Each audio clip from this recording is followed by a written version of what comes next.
former Special Envoy to the UAE, Mr. General ng Philippine Consulate dito sa Dubai, Conjen Marford Angeles.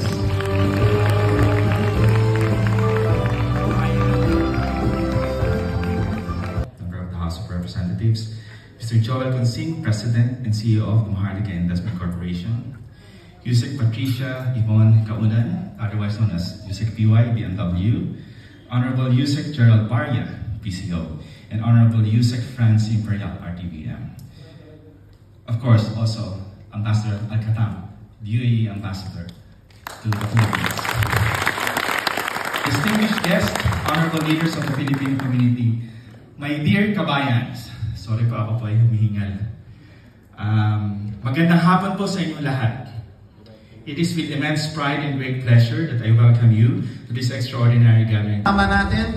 The program will continue after lunch, so enjoy lunch, everyone.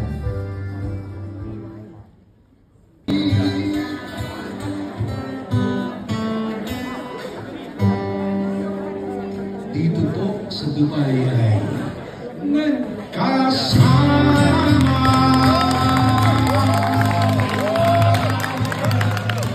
Magandang hapon po, mabuhay kayo pa, mabuhay po ang Pilipino, mabuhay ang bagong Pilipinas.